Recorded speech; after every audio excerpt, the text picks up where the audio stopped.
Como Deus é bom, irmãos, boa noite.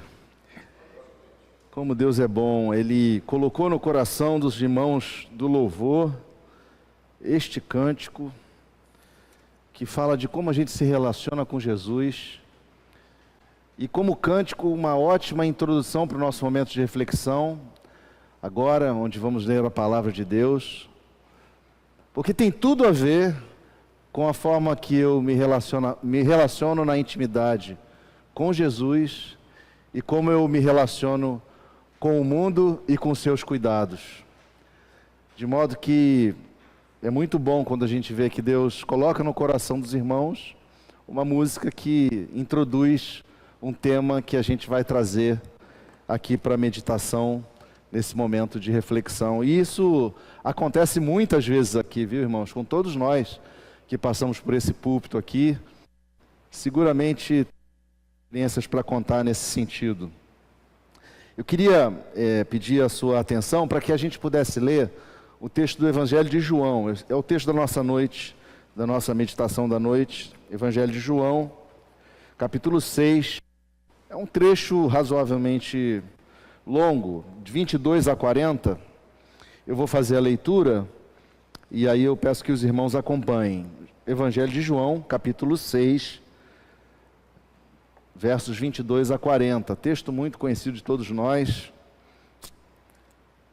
Diz assim o texto: No dia seguinte, a multidão que ficara do outro lado do mar notou que ali não havia senão um pequeno barco e que Jesus não embarcara nele com seus discípulos, tendo estes partido sós. Entretanto, outros barquinhos chegaram de Tiberíades, perto do lugar onde comeram o pão, tendo o Senhor dado graças. Quando, pois, viu a multidão que Jesus não estava ali, nem os seus discípulos, tomaram os barcos e partiram para Cafarnaum à sua procura. E tendo-o encontrado no outro lado do mar, lhe perguntaram: Mestre, quando chegaste aqui? Respondeu-lhe Jesus: em verdade vos digo, vós me procurais não porque vistes sinais, mas porque comeste dos pães e vos fartastes. Trabalhai não pela comida que perece, mas pela que subsiste para a vida eterna, a qual o Filho do Homem vos dará, porque Deus, o Pai, o confirmou com seu selo. Dirigiram-se, pois, a ele, perguntando: que faremos para realizar as obras de Deus? Respondeu-lhe Jesus: a obra de Deus é esta, que creais naquele que por ele foi enviado. Então lhe disseram eles: que sinal fazes para que o vejamos e creiamos em ti? Quais são os teus feitos? Nossos pais comeram maná no deserto, como está escrito: deu-lhes a comer pão do céu. Replicou-lhe Jesus: em verdade vos digo, não foi Moisés quem vos deu o pão do céu. O verdadeiro pão do céu é meu Pai quem vos dá. Porque o pão de Deus é o que desce do céu e dá a vida ao mundo. Então lhe disseram: Senhor, dá-nos desse pão, sempre desse pão. Declarou Jesus, pois Jesus: eu sou o pão da vida.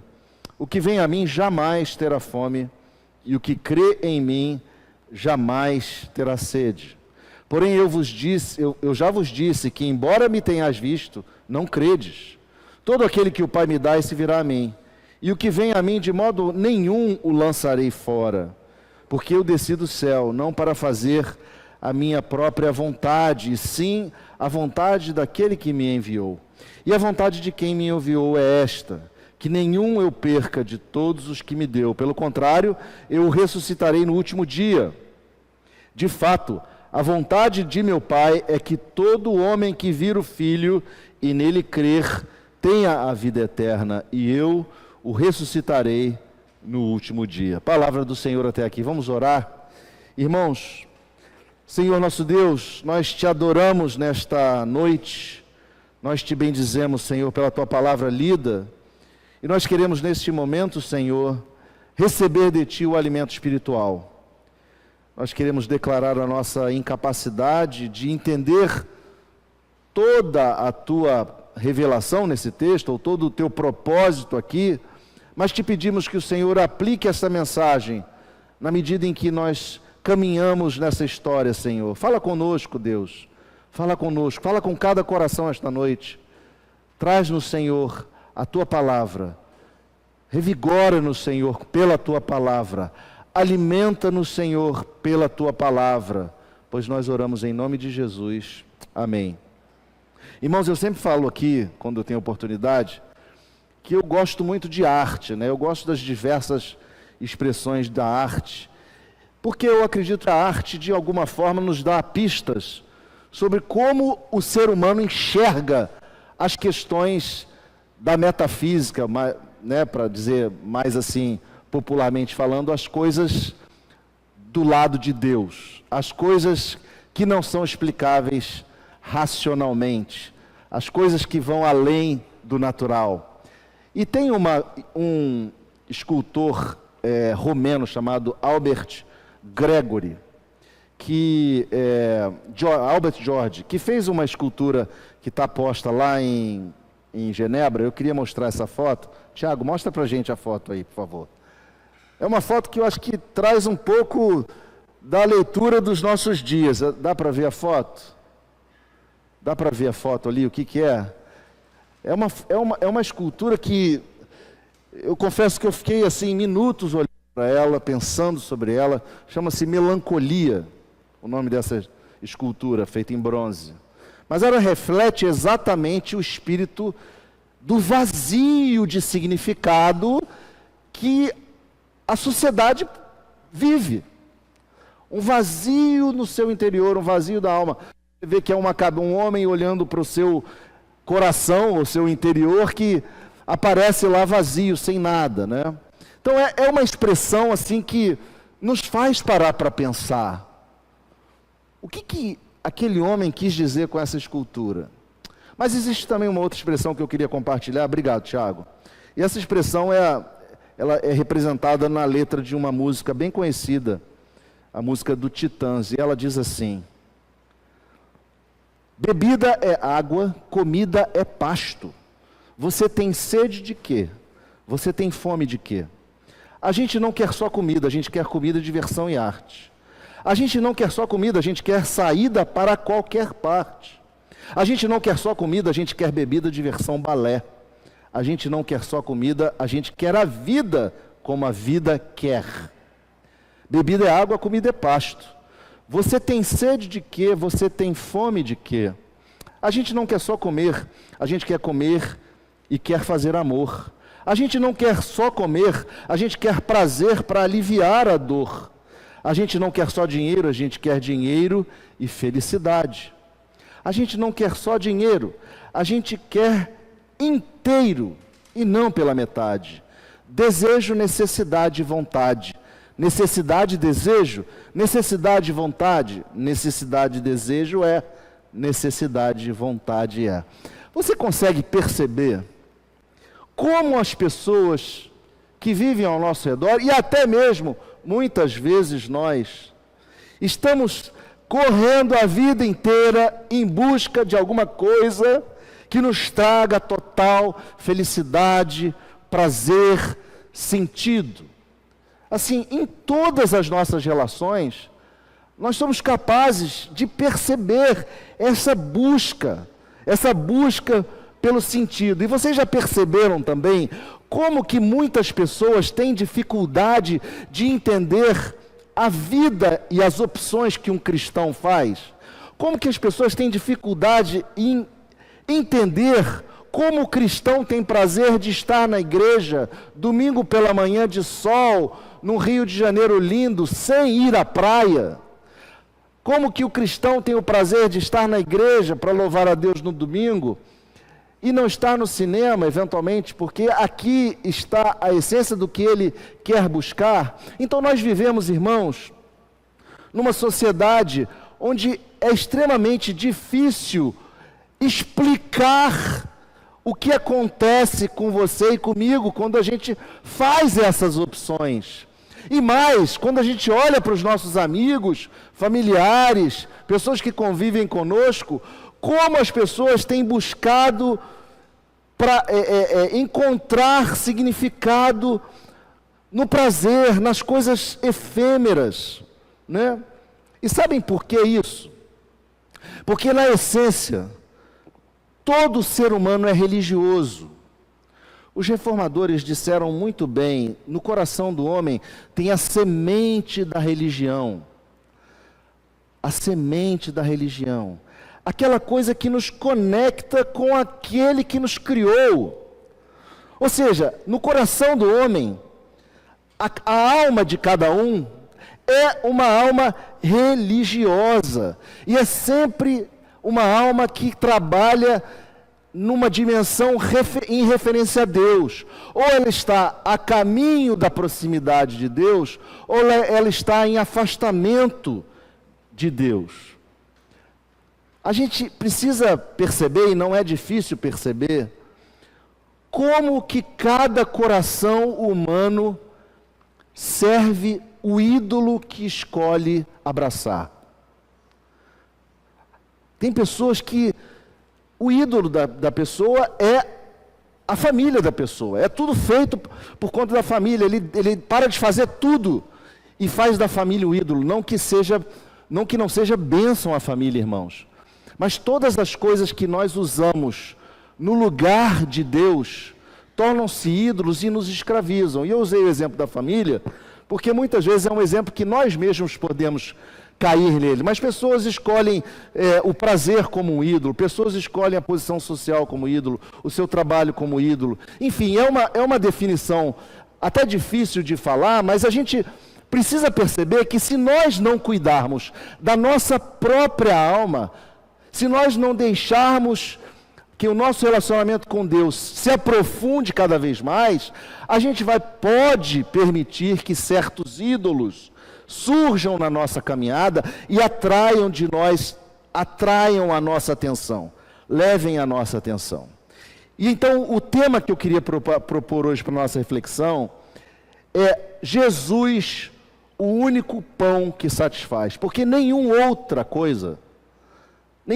coisa que a gente venha escolher fazer vai satisfazer a nossa alma. Só Jesus é capaz de satisfazer a nossa alma, e eu queria ver com os irmãos, exatamente nesse texto, como que a gente extrai desse texto essa verdade, né? E é importante a gente situar o texto, porque esse texto da multiplicação, esse texto que acontece nessa sequência, onde Jesus se declara o pão da vida, ele acontece num contexto de muitos sinais que Jesus fez. Se você olhar na sua Bíblia, né, se você quiser voltar um pouquinho, né, voltando lá em Samaria, quando Jesus esteve com a mulher e ele falou: olha, eu tenho uma água para te dar, que se eu te der, você vai matar a sua sede. E aquele testemunho da mulher gerou na vida dos samaritanos um interesse por Jesus, eles foram ouvir a respeito de Jesus e eles se converteram. Jesus converteu um povo que era rejeitado pelos judeus, e os judeus só acompanhando aquilo.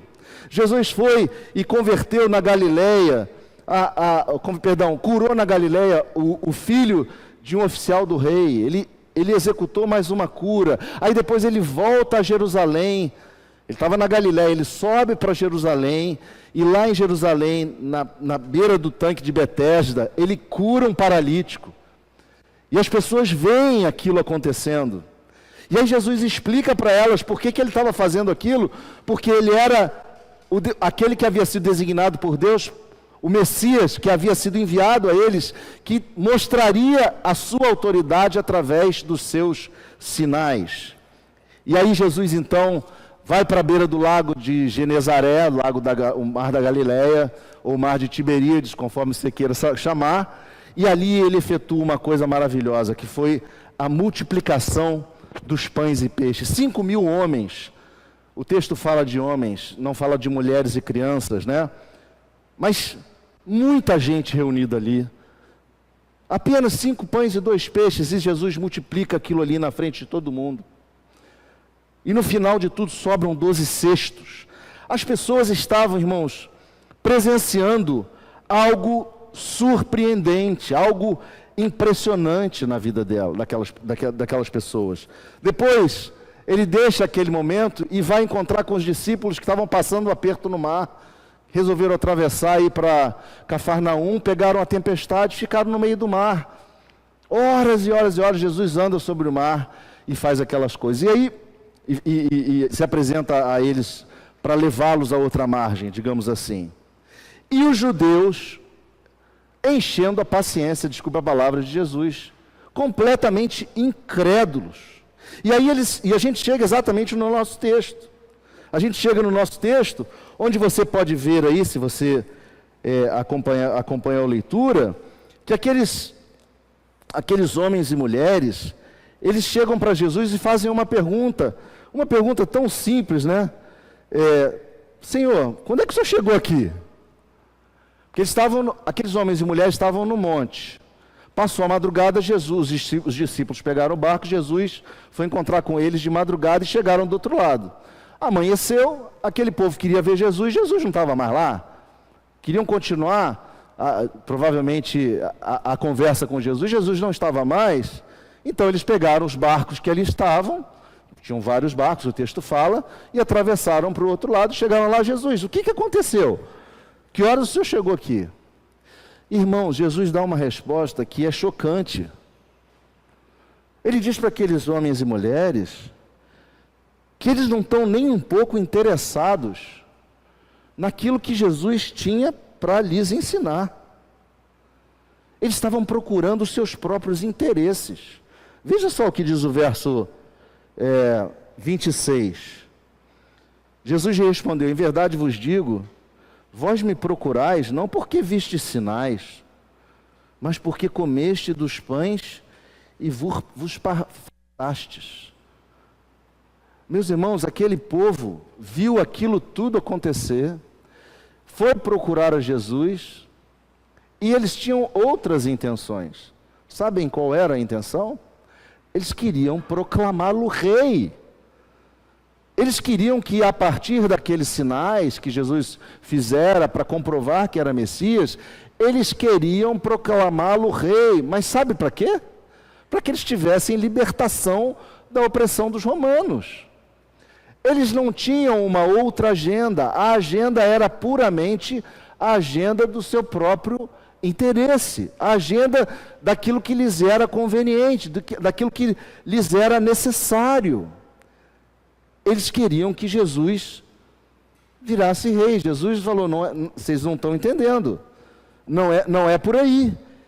E ele diz: olha, vocês precisam trabalhar não pela comida que perece, mas pela que subsiste, para a vida eterna, a qual o Filho do Homem vos dará, porque Deus o Pai o confirmou com o seu selo. Veja, aquelas pessoas estavam no seu coração, lembrando lá do passado, quando o povo no deserto recebeu o maná, e o texto vai nos falar isso, e eles estão ligados àquele derramamento, digamos assim, do maná, porque os matou, satisfez a fome deles lá atrás. Eles tinham essa história, porque essa história era contada, e eles estavam querendo comparar aquele fato com essa multiplicação dos pães.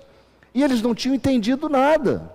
Eles não tinham entendido que Jesus havia vindo ali, havia chegado àquele lugar para lhes falar de outra coisa que não era a vida do dia a dia, que não era as suas necessidades de sociedade. Ele queria falar de eternidade. Aquelas pessoas estavam com um olhar naquilo que era temporal. E aí eles começam a comparar Moisés com Jesus. Comparam a quantidade de pão recebida no deserto durante 40 anos com a multiplicação de pães durante uma noite. Eles começam a fazer comparações que não faziam sentido. E Jesus os adverte que eles não estavam entendendo. E aí eles insistem: mas então o que nós precisamos fazer? Verso 28, para realizar as obras de Deus. Verso 29, a obra de Deus é esta, que creais naquele que ele foi enviado. Eles não estavam crendo em Jesus.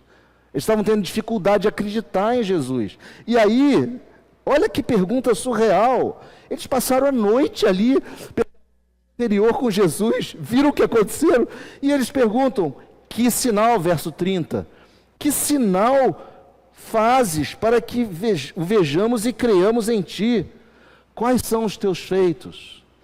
Meus irmãos, aquele povo estava embotado, estava bloqueado, cego para o que estava acontecendo ali. Eles não estavam conseguindo entender, porque eles estavam vestidos de uma religiosidade. estavam vestidos de religião, não de relacionamento. E o texto continua e nos diz que eles fazem lembrança, citam o texto bíblico no verso 31, Deus deu-lhes a comer pão do céu, e Jesus então diz a ele, não foi Moisés que deu, foi Deus que deu. Aqueles homens estavam, que era Moisés que tinha dado. Estavam se esquecendo do que estava por detrás do pão, que era o próprio Deus, algo sobrenatural, muito maior do que Moisés. E eles comparavam, obviamente, Moisés a Jesus.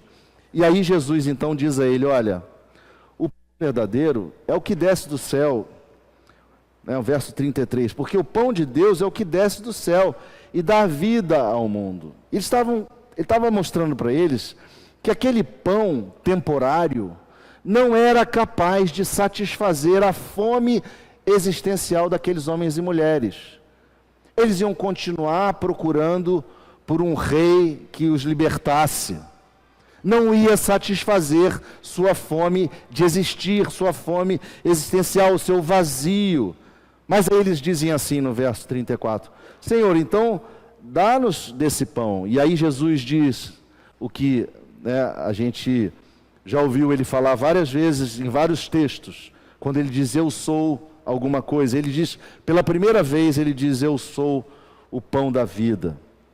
O pão, o que vem a mim, verso 35, jamais terá fome, e o que crê em mim jamais terá sede. Porém eu já vos disse que embora me tenhais visto, não credes. Irmãos, a religião não permitia a fé. Por mais paradoxal que isso possa parecer. O interesse por cumprir regras, preceitos, afastava a capacidade deles aceitarem e entenderem quem Jesus era de fato. E aí Jesus fala de coisas maravilhosas. Ele fala que aquela fé que aqueles homens e mulheres precisavam ter, não viria deles, viria do Pai. Era o Pai que daria, e mais ainda, que o Pai, todos aqueles que o Pai lhes desse, Ele não lançaria fora, Ele os iria proteger, os iria guardar, e mais, o ressuscitaria no último dia. Jesus estava falando de uma outra dimensão, e aqueles homens e mulheres estavam entendendo a dimensão terrena. Exatamente, quando a gente fala de Jesus, das coisas que Deus faz na nossa vida, com os nossos amigos e parentes, e eles não conseguem entender. Eles acham que a gente é maluco, né? Que a gente vive em outra esfera. É exatamente assim que o mundo nos olha também. Por quê, irmãos? Porque o mundo é religioso. Porque o mundo está atrás de preceitos, de regras para cumprir e receber o favor da sua divindade, seja qual for ela. E o problema é que até mesmo entre nós muitas vezes embarcamos numa canoa dessa, de viver uma vida cristã religiosa, toda baseada em preceitos, em julgamentos. A gente deixa de se relacionar com o Jesus do caminho de Emaús, por isso que eu falei da música. A gente deixa de chamar Jesus para dentro de casa. A gente deixa de ter intimidade com Jesus à mesa. E a gente passa a viver uma vida de fé protocolar. Uma vida de fé onde a gente faz as coisas para receber de Deus o favor. Como é que esse texto poderia nos ajudar, irmãos, a transformar a nossa existência? A primeira coisa que eu vejo aqui é que esse texto nos traz uma grande advertência. E eu já estou falando dela há algum tempo. Essa advertência para que nós sejamos cuidadosos com a nossa relação com Jesus, para que ela não se torne uma relação religiosa. Aquelas pessoas seguiam a Jesus por interesse. A pergunta para nós hoje é: nós seguimos a Jesus por interesse?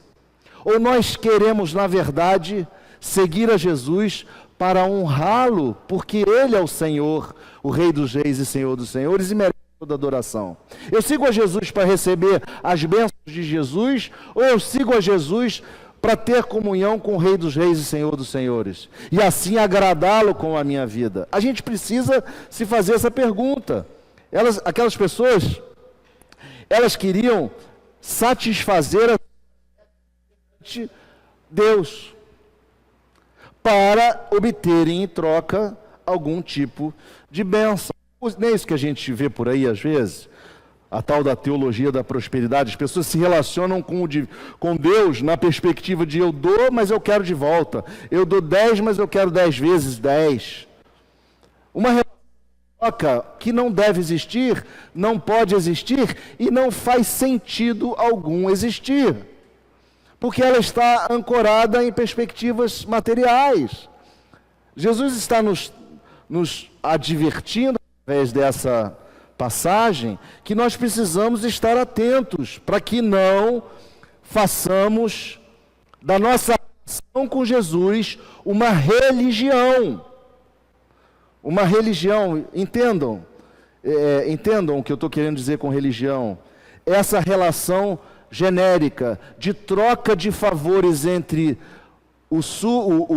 a pessoa, o adorador, e a coisa que é adorada, onde eu olho para Deus e eu vejo nele fonte para resolver os meus problemas, para me dar dinheiro, para me dar prosperidade, para me dar o que eu quiser.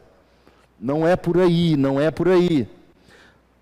Porque a religião, irmãos, ela cega, mas a graça tira a venda dos nossos olhos. Então essa é a primeira lição que a gente aprende. Cuidado para que a sua relação não seja uma relação religiosa, de troca, de coisas automáticas, em busca da bênção do Deus vivo e soberano. Mas uma outra coisa que esse texto vem nos ajudar a entender, é que Jesus é a única alternativa para uma vida plena.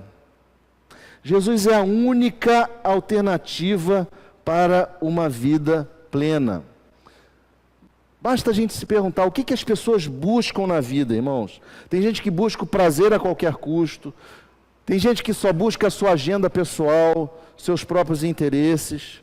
Mas Jesus vem e nos diz assim: eu sou o caminho, a verdade e a vida. Ninguém vem ao Pai senão por mim.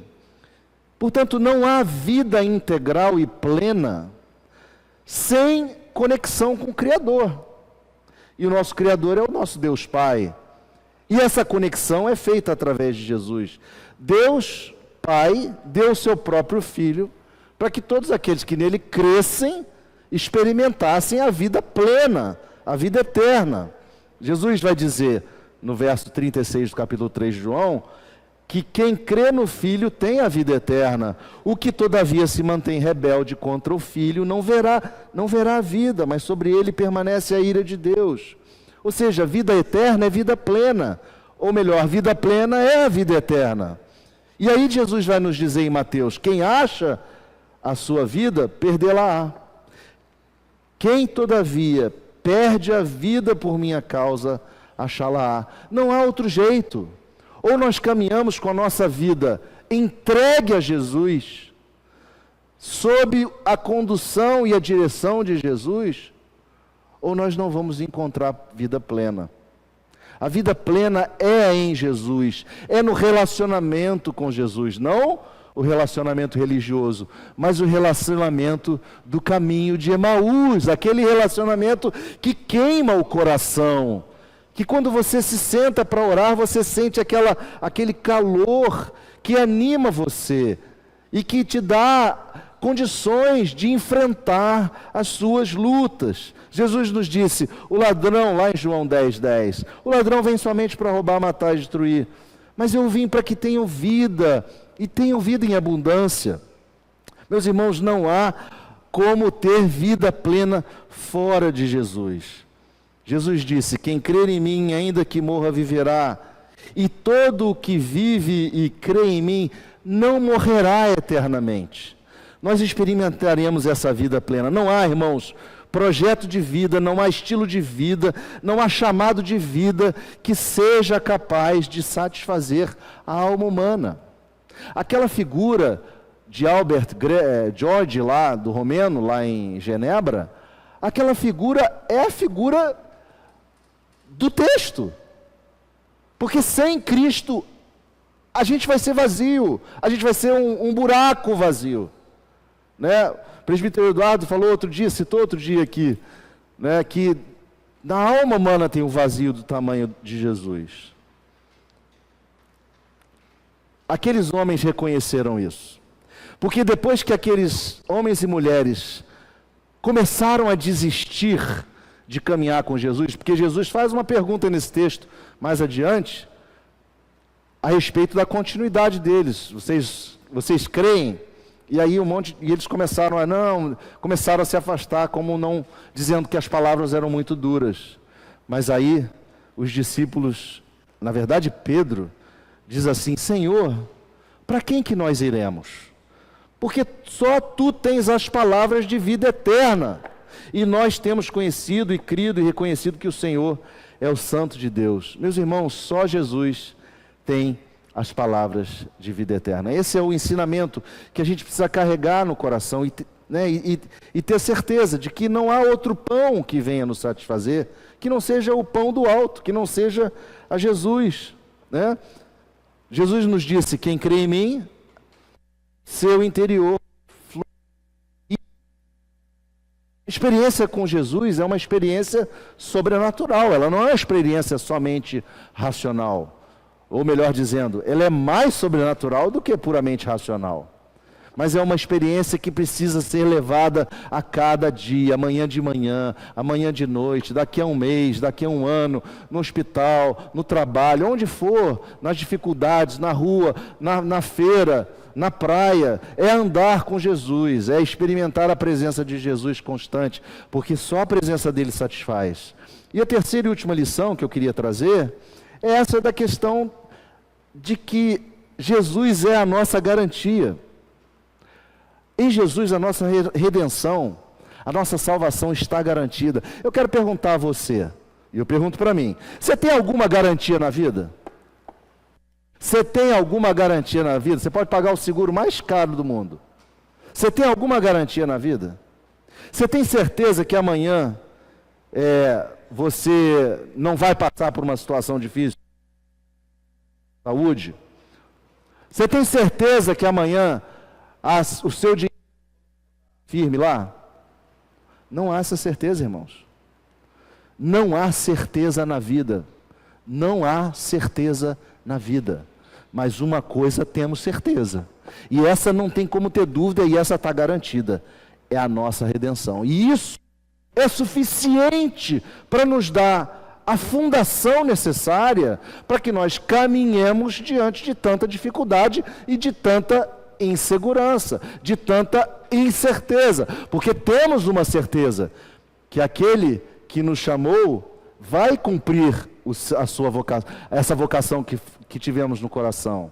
Ele é fiel até o final, ele vai manter-nos firmes até o final, porque ele mesmo diz, né?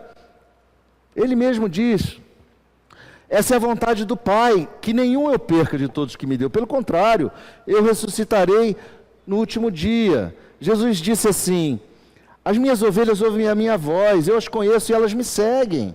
Eu lhes dou a vida eterna, jamais perecerão, e ninguém as arrebatará da minha mão. Queridos, não há situação, nem morte, nem vida, nem anjos, nem principados, nem forças do presente, nem do porvir, nem poderes, nem criatura. Nada pode nos afastar do amor de Deus em Cristo Jesus. Esta é a garantia. Esta é a nossa garantia.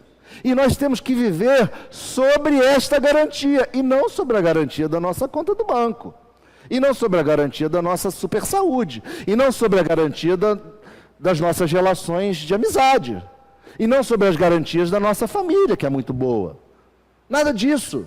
Nós precisamos viver sobre a rocha, com os pés na rocha, firmes nesta promessa que é a nossa garantia. Jesus diz assim: ninguém poderá vir a mim se pelo Pai não lhe for. Não há mérito em você essa garantia. Essa garantia veio de graça. Não tem troca. Por isso que não faz o menor sentido uma religião, uma relação de religiosidade. Não faz o menor sentido, porque não há nada que possamos dar ao nosso Salvador.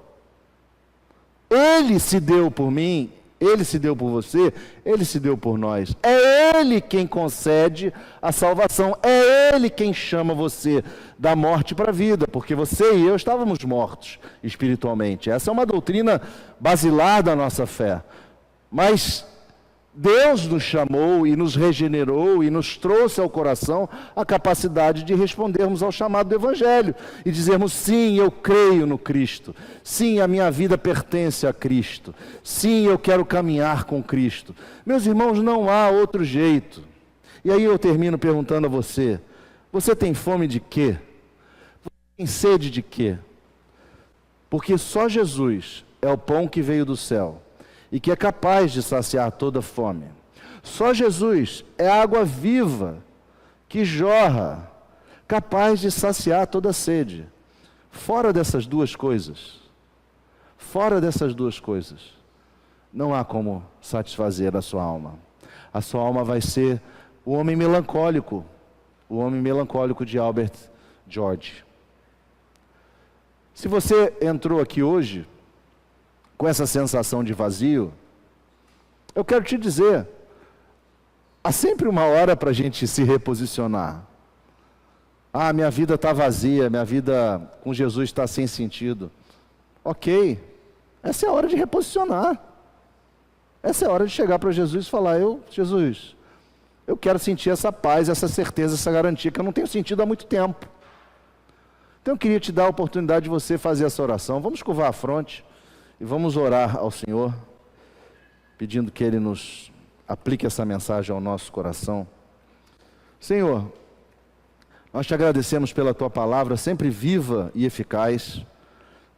Nós te agradecemos porque ela é capaz de nos levantar, Senhor, e nós te louvamos por isso. Nós queremos, Senhor, te pedir que nenhum de nós aqui tenhamos essa sensação de vazio, Senhor, que nós possamos nos aproximar de um relacionamento mais profundo, mais pessoal com o Senhor. Que a gente possa viver isso todo dia. A gente possa viver isso andando pelo caminho, ao deitar, ao levantar. Que a gente possa, Senhor, sentir a Tua paz. Que a gente possa ter certeza da garantia que o Senhor nos dá. Ó Deus, se alguém aqui hoje se sentindo fragilizado, se sentindo fraco nessa dimensão, ó Deus, visita esse coração, traz a esse coração a alegria de te pertencer, esse coração a certeza, a convicção de que nas Tuas mãos e das Tuas mãos nada nem ninguém pode nos arrancar. Obrigado, Senhor, porque essa é a nossa garantia, nós estamos seguros nas Tuas mãos. Muito obrigado, Senhor Jesus. Nós te louvamos pela Tua palavra mais uma vez e pedimos: aplica ela ao nosso coração. Dá-nos, Senhor, firmeza. É a nossa oração. Em nome de Jesus. Amém.